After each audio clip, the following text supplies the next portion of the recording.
नमस्कार दोस्तों, तो फिर एक बार मैं सत्यम जायसवाल आप सभी का अपने चैनल पर बहुत बहुत स्वागत करता हूं। तो दोस्तों, जो आज का जो टॉपिक है वो है संधि। मैं आज आप लोगों को संधि पढ़ाऊंगा। जैसा कि देखिए, हर प्रतियोगी परीक्षा में हिंदी के सेक्शन से अक्सर संधि से 4 से 5-6 क्वेश्चन तक आ जाते हैं। ठीक है, तो मैं इस वीडियो में इतने अच्छे से आपको एक एक चीज को मैं क्लियर कर दूंगा कि आपको संधि के लिए कोई और वीडियो देखने की जरूरत नहीं पड़ेगी। ठीक है, तो आइए सबसे पहले हम जानते हैं कि संधि होता क्या है। ठीक है दोस्तों, तो संधि का अर्थ ही होता है मेल। ठीक है, संधि का अर्थ क्या होता है? जोड़ मेल। जैसे मैं आपको एक उदाहरण के तौर पर समझाऊंगा। जैसे कि आप ले लीजिए, ये है धर्मार्थ। ठीक है, अगर हम इसका विच्छेद करेंगे, इसका विग्रह करेंगे, तो ये देखिएगा, ये आएगा धर्म प्लस अर्थ। ठीक है, इसमें जो निकटवर्ती जो स्वर है वो क्या है? देखिए, धर्म यानी अ, इसमें भी अ। ठीक, तो ये आपका क्या हो जाएगा? धर्मार्थ है। ये आपका जो अ और अ मिलकर यहाँ पे आ हो जा रहा है। ठीक है ना दोस्तों, इसमें ये आ हो जा रहा है। ठीक है, तो इसमें जो है संधि यही होता है कि जो निकटवर्ती जो परस्पर दो स्वर और जो व्यंजन होता है उनके मेल से जो परिवर्तन होता है वह आपका संधि कहलाता है। जैसे इसमें देखिए, दो निकटवर्ती जो है वर्णों के मेल से। ठीक है, निकटवर्ती वर्ण कौन से हैं? धर्म अ हो गया और अर्थ में अ हो गया। ठीक, ये दोनों सबसे निकटवर्ती है। इनके मेल से क्या हो गया? क्या परिवर्तित हुआ? ये दोनों मिलकर आ हो गए। ठीक, तो ये जो परिवर्तन हुआ इसी को हम संधि कहेंगे। ठीक है साथियों, अब आपको मैं संधि का भेद बताते हैं। जैसा कि देखिए, संधि के 3 भेद होते हैं। ठीक है, स्वर संधि, व्यंजन संधि और विसर्ग संधि। अब एक एक चीज को आप लोग ध्यान से यहाँ पे समझते हुए चलिएगा। ठीक है दोस्तों, जैसे कि देखिए, स्वर संधि। स्वर संधि कितने भेद है? स्वर संधि के कुल 5 भेद है। तो स्वर संधि में मैं आपको बता दूं, स्वर संधि में ये होता है कि जो निकटवर्ती जो परस्पर जो वर्ण होते हैं ना, ये स्वर होते हैं। जैसे धर्मार्थ में क्या है? ये जो अ है, क्या ये स्वर है? ठीक है, ये भी है, ये भी स्वर ही है। तो स्वर संधि में जो निकटवर्ती जो परस्पर जो वर्णों का जो मेल होता है वो वर्ण स्वर होते हैं, तो वो स्वर संधि कहलाता है। ठीक दोस्तों, तो स्वर संधि कितने भेद होते हैं? स्वर संधि के कुल 5 भेद होते हैं। ठीक है, दीर्घ संधि, गुण संधि, वृद्धि संधि, यण संधि और अयादि संधि। तो सबसे पहले हम आपको स्वर संधि क्लियर कर लेते हैं। ठीक है साथियों, शुरू करते हैं अब स्वर संधि के सभी भेदों के बारे में। ठीक है, तो देखिए, जो सबसे पहले दीर्घ संधि है, इसको आप थोड़ा ध्यान से समझिएगा। ठीक है, जैसे कि मान लीजिए कोई अर्थ है, मतलब कोई शब्द है, जैसे मान लीजिए विद्यार्थी। ठीक, आपसे पूछा जाए कि विद्यार्थी में कौन सा संधि है, तो जो विद्यार्थी का जब आप विच्छेद करेंगे तो ये आपका होगा क्या? विद्या अर्थी। ठीक, तो देखिए यहाँ पे क्या? विद्या यानी आ, कौन सा हो रहा है? आ, और यहाँ पे अर्थी अ। ठीक, तो देखिए यह कौन सा स्वर है? ये आपका दीर्घ संधि। अब मैं पहचानने का तरीका अच्छे से बता दे रहा हूँ। इसमें क्या होता है कि जो ये निकटवर्ती जो परस्पर ये जो होते हैं, जो वर्ण होते हैं, ठीक है, वो दोनों समान ही रहेंगे। अगर यहाँ पर ई आता है तो यहाँ भी ई ही आएगा। ठीक है, अगर यहाँ ऊ रहता है तो यहाँ भी ऊ रहेगा। ठीक, अगर री है यहाँ पर तो यहाँ भी री ही रहेगा। ठीक दोस्तों, आपको जैसे एक और एग्जाम्पल दे देते हैं। जैसे कि देखिए, धर्मार्थ, अभी आपको हमने बताया था ना, धर्मार्थ। ठीक है, तो देखिए धर्मार्थ का भी जब हम विच्छेद करेंगे तो यही आएगा। ठीक, धर्म अर्थ। तो देखिए यहाँ पे क्या है? इसका जो परस्पर ये जो निकटवर्ती वर्ण है कौन कौन से हैं? अ है। ठीक, इसमें भी अ है। तो देखिए ये दोनों समान है। तो हम वही बोले, दीर्घ संधि में जो होता है, जो शब्द का जब आप विच्छेद करेंगे तो जो निकटवर्ती जो ये वर्ण होते हैं उन पे ये जो निकले दोनों समान ही होगा। अ अगर है तो यहाँ पे भी अ या आ ही होगा, ई है तो ई ही होगा, ऊ अगर होगा तो ऊ ही होगा। ठीक है, तो ये होता है आपका दीर्घ संधि में। एकदम क्लियर हो गया। और आपको जैसे एग्जांपल एक और दे देते हैं आपको, जैसे कि हो गया आपका वार्तालाप। ठीक, देखिएगा, वार्तालाप। ठीक है ना साथियों, वार्तालाप। तो इसका अगर हम करेंगे, देखिए क्या है? वार्ता धन आलाप।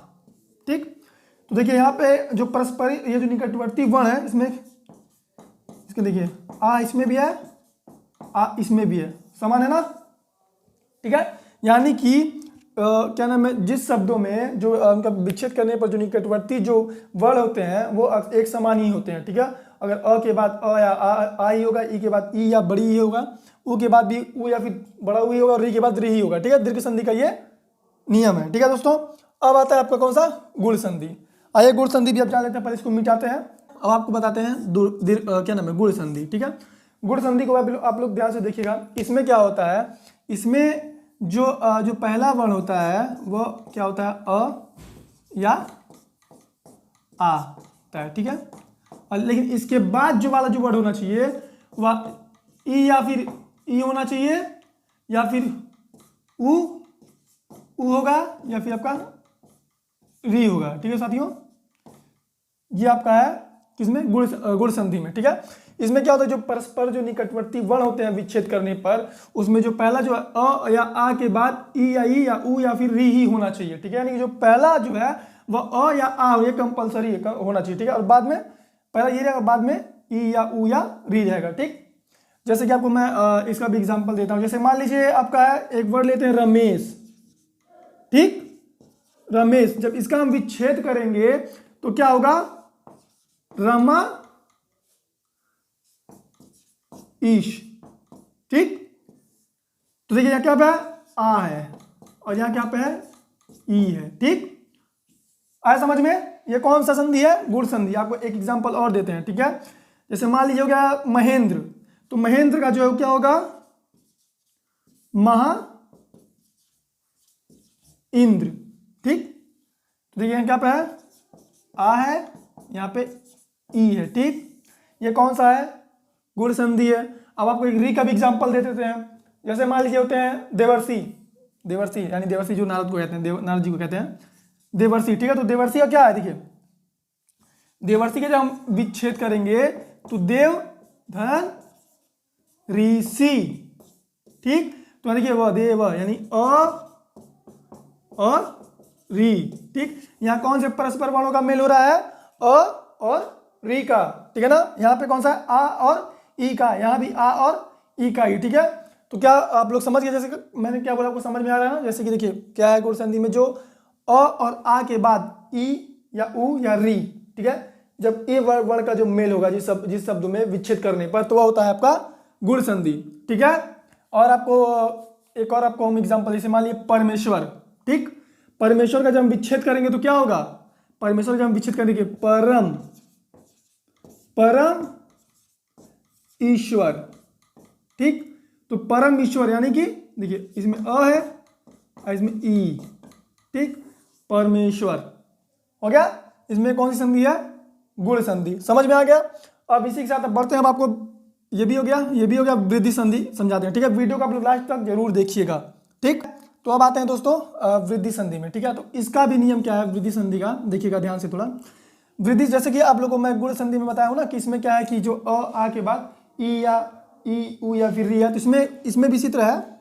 इसमें दोस्तों क्या है कि देखिए अ या फिर जो आ के बाद क्या होता है, ठीक है, अ या आ के बाद क्या आना चाहिए, इसके बाद जिसमें जुड़ता है वो या फिर ए हो, ठीक है, या फिर ओ या ओ हो, ठीक। इसमें क्या होता है, कोई अगर शब्द है उसका जब हम विच्छेद करेंगे तो जो पहला जो निकटवर्ती जो पहले का जो निकटवर्ती जो वर्ण होगा वह अ या आ होगा, ठीक है। और जो बाद का होगा वह ए में से या फिर ओ या ओ होगा, ठीक है।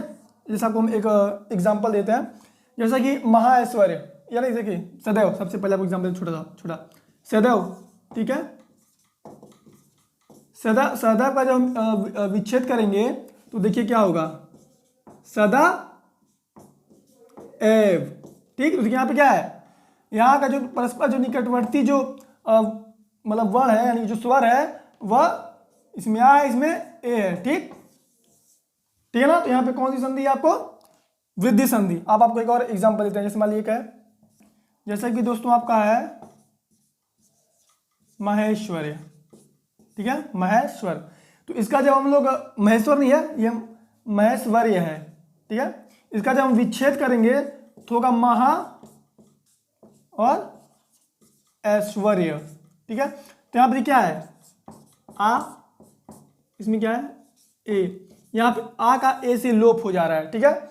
तो ये है आपका वृद्धि संधि। वृद्धि संधि फिर से आप क्लियर कर दिए कि जो इसमें विच्छेद करने पर जो पहला वर्ण रहेगा वह अ या फिर आ रहेगा, और जो उसके बाद का जो मतलब जो इसमें जो वर्ण रहेगा वो आपका ए या फिर ओ या फिर अ है, ठीक है। ये आपका वृद्धि संधि क्लियर समझ में आ रहा है। फिर से देख लीजिएगा, ये सदैव है, ठीक है। इसमें क्या है, पहला आ है फिर ए है, ठीक। और इसमें देखिए आप आपको एक और एग्जांपल देते हैं, जैसे इसका ओ होगा, ठीक है, जैसे कि महोर्मी, ठीक है दोस्तों, महोर्मी, महोर्मी का जब हम संधि विच्छेद करेंगे तो होगा महा उर्मी, ठीक। तो इसमें देखिए क्या है, आ का ऊ में लोप हो रहा है, ठीक है, ठीक। तो वही मैं भी समझाना आपको, इसमें अ या आ का जो है ए या ए से या फिर ओ या अ से लोप होता है, इसमें क्या होता है, ये वृद्धि संधि में होता है, ठीक है। अब इसके बाद आपका आता है कौन सा, यण संधि। यण संधि में भी एकदम ठीक ऐसे ही होता है दोस्तों, बस उसमें क्या है, रुके थोड़ा मिटाना पड़ेगा, थोड़ा माफ करिएगा दोस्तों। तो ठीक है साथियों, मैंने मिटा दिया। तो अब आपका आता है यण संधि, ठीक है। अब देखो यण में क्या है, अभी तक आप लोगों ने ये देखा है कि जो जिसमें जब विच्छेद करने पर जो पहला जो स्वर आता है वह अ या आ ही होता है, ठीक है, था इन तीनों में, ठीक है। लेकिन यण में क्या है दोस्तों, यण में अलग है, इसमें क्या है कि इसमें जो अगर कोई शब्द है, ठीक है, जैसे कोई शब्द है, अगर उसका हम विच्छेद करेंगे, जैसे कोई शब्द ले लेते हैं, आपका क्या हो गया, हाँ आपका कोई भी शब्द लेते हैं, अत्याचार, ठीक है, एक शब्द लेते हैं अत्याचार। तो देखिएगा जब उसका हम विच्छेद करेंगे अत्याचार, ठीक है, तो क्या होगा, इसमें विच्छेद करेंगे तो अत्याचार, ठीक, ये हो गया अत्याचार। इसमें क्या देखिए, इसमें जो पहला जो निकटवर्ती, इसमें जो निकटवर्ती जो वर्ण है, इसमें जो स्वर है क्या है, ई है, ठीक है, ई है, इसमें क्या है आ, इसमें ई का आ से लोप हो रहा है। तो देखिए समझिएगा, जो यण संधि है इसमें क्या है, जो पहले ई या फिर ऊ, ठीक, इसमें क्या है आपका ई ऊ या फिर ये री, ठीक है, इनके बाद कोई भी स्वर है, यानी कि जब विच्छेद करेंगे तो जो पहले इसमें जो स्वर आता है वो ई या फिर ऊ या फिर री होगा, ठीक है। उसके बाद ये कोई इधर कोई भी स्वर है, ठीक है, चाहे आ हो, चाहे ए हो, चाहे ओ हो, ठीक है, चाहे अ हो, इधर कोई भी स्वर है उसे कोई मतलब नहीं है। जो इधर है जो पहला स्वर आएगा वो आपका इन्हीं में से रहेगा, ठीक है, ई ऊ री में से ही रहेगा। किस में होगा, ये आपका यण संधि में। जैसे आपको एग्जाम्पल दिया ना हम, अत्याचार हो गया, अत्याचार में क्या है, यही है अति, इसका जब विच्छेद करेंगे तो अति आचार, ठीक। तो इसमें क्या देखिए, इसमें ई है और इसमें क्या है आ है। तो जो पहला है वो आपका ई ऊ री, इन्हीं में से जो आएगा वो हो गया आपका यण संधि। इसी तरह का और आपको एग्जाम्पल देख लेते हैं, जैसे मान लिया आपका एक शब्द हो गया पर्यावरण, ठीक है। तो जब पर्यावरण का हम जब विच्छेद करेंगे तो देखिए क्या होगा, परि, वाला परि नहीं, ठीक है ना, वो वाली परि नहीं, परि मतलब होता है कि आपके चारों तरफ, याद रखिएगा परि का अर्थ क्या होता है, आपके चारों तरफ, पर्यावरण, ठीक। इसमें भी देखिए क्या है, इसका विच्छेद किसमें क्या है, ई, इसमें आ, ठीक। पहला क्या है, ई है, उसके बाद कोई भी स्वर हो कोई मायने नहीं रखता है, ठीक है। तो आपका हो गया कौन सा, ये आपका यण संधि, ठीक है। एक एग्जांपल और आपको देख लेते हैं, जैसे कि हो गया स्वागत, ठीक है, स्वागत, स्वागत में देखिए क्या है, स्वागत होता है ना, शादी वादी या मेहमान नवाजी में स्वागत होता ही है। तो देखिए स्वागत जब इसका हम लोग विच्छेद करेंगे तो देखिए क्या है, आगत, ठीक। इसमें देखिए पहले क्या ऊ है, क्या है, ऊ है, ऊ है, ऊ का किससे हो रहा है, आ से लोप हो रहा है ना। इसी तरह आपको हम एक और एग्जांपल देते हैं, जैसे कि मान लीजिए एक और है आपका कौन सा है, कोई भी शब्द लेते हैं इसमें से, प्रत्युपकार, ठीक है, देखो ना आपका एक शब्द है प्रत्युपकार, ठीक। इसमें भी देखिए क्या है, ये आपको समझ में आया, स्वागत में, ठीक है, देखिए ऊ का आ से लोप हो रहा है, ठीक। पहला क्या है, ऊ है, इसमें यण में यही है कि जो पहला शब्द जो स्वर होना चाहिए वो आपका ई ऊ या री होना चाहिए। प्रत्युपकार, प्रत्युपकार में भी देख लीजिए, इसका जब विच्छेद करेंगे तो होगा आपका प्रति उपकार, ठीक है। तो इसमें क्या है, इसमें जो पहला स्वर क्या है, ई है, ठीक, और उसके बाद इसमें क्या है, ऊ, ई का ऊ में लोप हो रहा है, ठीक है। तो हम क्या बोले आपसे कि जो पहला ये जो स्वर है इसमें जो है आपका ई ऊ या फिर री होना चाहिए, ठीक है। उसके बाद कोई भी भिन्न स्वर है उसे कोई मतलब नहीं है। तो ये आपका हो गया यण संधि। अब देखिए ठीक इसी तरह ये आपका है अयादी संधि भी है। अयादी में ये है कि अयादी में जो पहला स्वर होता है वो आपका ए या फिर ओ होता है। मैं आपको इसको मिटा देता हूँ, बार बार मिटा के दोस्तों वीडियो कट करना पड़ रहा है, उसके लिए माफ़ करिएगा, ठीक है। जैसे कि देखिए मैं आपको छोटे एग्जाम्पल में ये आपको समझा दे रहा हूँ। आपका ये क्या कहते हैं, ये आपका अयादी संधि, ठीक है। अयादी संधि में ही होता है। आइए देख लेते हैं। इतने में दोस्तों मैं आपको समझा ही दूंगा, इतना तो है, ठीक है। अयादी संधि में ये होता है दोस्तों कि आपका ए या फिर ये वाला ए छोटा है या ओ या आओ, ठीक ठीक है। तो जो पहला आपका जो विच्छेद के बाद जो पहला स्वर होगा वह ये होना चाहिए। इसके बाद कोई भी भिन्न स्वर रहे, कुछ भी, ठीक है, कोई भी अ से लेके आई, कोई भी स्वर रहे उससे नहीं मतलब, जो पहला स्वर है आपका ये ए या फिर ओ ही होगा, ठीक है। आपको हम एग्जाम्पल लेते हैं, जैसे एक शब्द ले लेते हैं आपका नायिका, ठीक है। ये आप नायिका देखिए, नायिका, अरे मतलब हीरोइन, ठीक है ना, वो वाला नहीं, वो नशा वाला हीरोइन नहीं, जो एक्टर्स होते हैं वो नायिका होते हैं, ठीक है। नायिका जो लेडीज होती हैं, ठीक है, जिस तो नायक होते हैं। तो नायिका क्या देखिए, नायिका जब विच्छेद करेंगे तो क्या है, नय ई का, ठीक। इसमें क्या है, ए है ना, इसमें क्या है, ई है, ठीक। पहला क्या है, पहले इसमें कौन सा है, ए है, ठीक। तो जिसमें विच्छेद करने पर पहला ये रहे ए या और उसके बाद कोई भिन्न स्वर आए तो आपका होता है अयादी संधि, ठीक है। जैसे एक और इसका कोई एक और एग्जांपल लेते हैं, जैसे मान लीजिए पावक, ठीक, पावक है, एक शब्द हो गया पावक। इसका जब हम लोग विच्छेद करेंगे तो हो जाएगा पावक में पौ अक। इसमें देखिए क्या है, इसमें आपका अ है ना, अ का किस में लोप हो रहा है, अ और अ का लोप हो रहा है, ठीक। तो देखिए ये क्या है, ओ है, बाद में कोई स्वर हो उसे नहीं मतलब है, जो पहले होना चाहिए वो ए या फिर ओ या ओ होना चाहिए अयादी संधि में, ठीक। कोई भी अगर शब्द मिल रहा है जिसका अगर आप विच्छेद कर रहे हैं, विच्छेद करने के बाद जो पहला स्वर है वो अगर आपका ए या ओ हो और उसके बाद कोई भी स्वर हो तो आपका अयादी संधि होगा, ठीक है। तो ये आपका स्वर संधि दोस्तों समझ में आपको आ गया होगा। मैंने आपको सब कुछ सारे क्लियर वाइज एक एक चीज़ों को एकदम अच्छे से समझा दिया और पूरी कोशिश भी रहेगी आपको दूसरा वीडियो नहीं देखना पड़ेगा अभी। अब इसके बाद हम आपको समझाते हैं व्यंजन संधि, ठीक है। अब आपको हम व्यंजन संधि के बारे में बताते हैं, ठीक है। ध्यान से इसको समझिएगा थोड़ा अच्छे से, ठीक है, क्योंकि इसमें कन्फ्यूजन आपको क्रिएट होगा, तो आप लोग ध्यान से समझिएगा, ठीक है।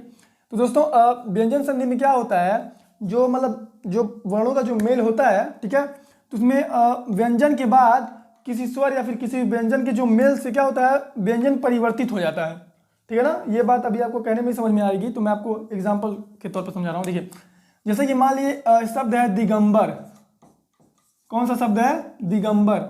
इसका जब हम विच्छेद करेंगे दोस्तों तो ये होगा आपका, देखिए दिक अंबर, ठीक है ना। देखिए विच्छेद करने पे ये क्या, लेकिन जब ये मिलेगा, ठीक है ना, इनके परस्पर मेल से ये दोनों परिवर्तित होके ग बन जा रहे हैं, ठीक है ना, ग बन जा रहे हैं। यहाँ पे क्या होगा, व्यंजन परिवर्तित हो गया, तो इसी को व्यंजन संधि कहते हैं, ठीक है साथियों। और भी जैसे देख लीजिए आपका एक और कोई शब्द ले लेते हैं, कहाँ गया आपका, कोई और एक शब्द लेते हैं, जैसे कि मान लीजिए आपका हो गया ये, इसी के साथ दिगंबर हो गया। एक आपका हो गया मान लीजिए, जैसे मैं विच्छेद करना, विच्छेद ही ले लेते हैं, विच्छेद ही ले ले रहे हैं, ठीक है। इसका दोस्तों जब होगा तो देखिए इसका क्या है, विच्छेद करने पर विच्छेद का जो है विच्छेद करेंगे तो देखिए वि धन छेद, ठीक दोस्तों। तो देखिए ये तो ऐसा हो गया, लेकिन जब ये जो परस्पर ये जब आपस में मिलेंगे ना तो ये परिवर्तित, तो यहाँ पे एक नया व्यंजन आ जाएगा च, ठीक है ना, तो ये विच्छेद हो गया, ठीक। इसमें क्या होता है कि जो व्यंजन है वो परिवर्तित हो जाता है या फिर इसमें एक नया व्यंजन आ जाता है, ठीक है। ऐसे बहुत सारे एग्जाम्पल है, जैसे एक और भी एक शब्द कोई ले लेते हैं आपको, जैसे कि आप लोगों का दोस्तों एक शब्द हो गया आपका ये हो गया, ठीक है, तन्मय, ठीक, मलि तन्मय, तन्मय, ठीक है ना, तन्मय। इसका जब हम लोग विच्छेद करेंगे तो देखिए विच्छेद में क्या है, तन्मय, ठीक है। इसमें जब ये दोनों परस्पर जब व्यंजन मिल रहे हैं साथियों, मतलब जो वाले जो मिल रहे हैं तो ये आपका न हो गया, हो बन जा रहा है, ठीक है। ये क्या हो रहा है, जो व्यंजन है ये परिवर्तित हो जा रहा है, ठीक। तो वही बोल रहे हैं कि ऐसे मतलब जो शब्द जो परस्पर जो जिसमें क्या होता है, जो व्यंजन के बाद जो स्वर या फिर व्यंजन आते हैं, ठीक है, जो पहले जैसे विच्छेद करने पर दो चीजें हैं, तो इसके बाद जो व्यंजन के बाद जो स्वर या फिर व्यंजन जो आते हैं उनके जब मेल से जो ये व्यंजन जब परिवर्तित हो जाता है जिनमें, तो वो आपका व्यंजन संधि कहलाता है, ठीक है, उसमें व्यंजन संधि आएगा। तो इसी के साथ और भी एक एग्जांपल आपको दे देते हैं, जैसे देखिए इसमें एक ये है व्यंजन संधि में, जो पहला वाला जो वर्ण होगा विच्छेद पे, जैसे कि मान लीजिए इसमें ये है, तो ये सब व्यंजन ही होगा, ठीक है। उसके बाद ही स्वर या फिर कोई व्यंजन आए, जो पहला होगा वो व्यंजन ही होगा, ठीक। व्यंजन संधि में क्या होता है, व्यंजन परिवर्तित हो जाता है, ठीक साथियों। अब आपको व्यंजन संधि अच्छे से समझ में आ गया होगा, ठीक है। अब आपको हम थोड़ा विसर्ग संधि को आप लोग ध्यान समझिए। विसर्ग संधि में क्या होता है, इसमें होता है विसर्ग के बाद जो है स्वर या व्यंजन के आने से जो विसर्ग में जो परिवर्तन आ जाता है वहां पे विसर्ग संधि होता है, ठीक है। जैसे आपको हम एग्जांपल देते हैं, जैसे कि एक शब्द लेते हैं आपका निश्चल, होता है ना, निश्चल यानी कि जो छलना करता हो, ठीक है ना, एकदम छलना करता हो वो होता है निश्चल। इसका जब विच्छेद करेंगे तो क्या होगा, निश्चल, ठीक है दोस्तों। तो देखिए इसमें क्या है, ये विसर्ग है, विसर्ग चिन्ह आपको पता होगा। विसर्ग चिन्ह क्या होता है, ये इसको क्या कहते हैं, विसर्ग चिन्ह, क्या कहते हैं इसको, ये विसर्ग चिन्ह होता है, ठीक है। तो देखिए इसका विच्छेद करने पे क्या है, निश्चल। तो इसमें ये जो विसर्ग है, ये जब इसके बाद जो स्वर ये अ से मिलता है, ठीक है दोस्तों, तो देखिए किसमें परिवर्तित हो जाता है, किसमें परिवर्तित हो जाता है, ये श बन जा रहा है, निश्चल, ठीक, समझ में आया। यानी कि इसमें विसर्ग के बाद किसी स्वर या फिर किसी व्यंजन से जो परिवर्तन होता है वह आपका विसर्ग संधि कहलाता है। एक और आपका ले लेते हैं, जैसे कि आगे आपका निसंकोच, ठीक है, निसंकोच, उसका जब हम आपको निसंकोच थोड़ी राइटिंग समझ आया दोस्तों, निसंकोच है ये, निसंकोच, आवाज सुनिएगा। इसका जब हम लोग विच्छेद करेंगे तो देखिए क्या होगा, संकोच, ठीक, आ गया। तो देखिए यहाँ पे विसर्ग के बाद जब इसका इस स्वर के आने से इसमें क्या हो रहा है, परिवर्तित हो जा रहा है, किसमें, ये जो है आधा स्वर बन जा रहा है, ठीक है। तो क्या हो जाएगा, निसंकोच, ठीक। यानी कि इसमें क्या है, विसर्ग के बाद किसी भी स्वर या व्यंजन के आने से जो विसर्ग में जो परिवर्तन होता है वह आपका विसर्ग संधि कहलाता है, ठीक है। आपको जैसे कि एक और हम एग्जाम्पल, जैसे मान लिए दुशासन को तो जानते ही होंगे, सब लोग जानता होगा, सबसे घटिया आदमी, ठीक है। तो दुशासन, देखिए दुशासन का जब हम लोग विच्छेद करेंगे तो क्या होगा, दुशासन, ठीक है दोस्तों, विच्छेद करने में, ठीक। यानी कि विसर्ग है और दुशासन, जब इसको जब इसको कंप्लीट करेंगे तो क्या लिखाएगा, दुशासन, ठीक है ना साथियों, क्लियर हुआ।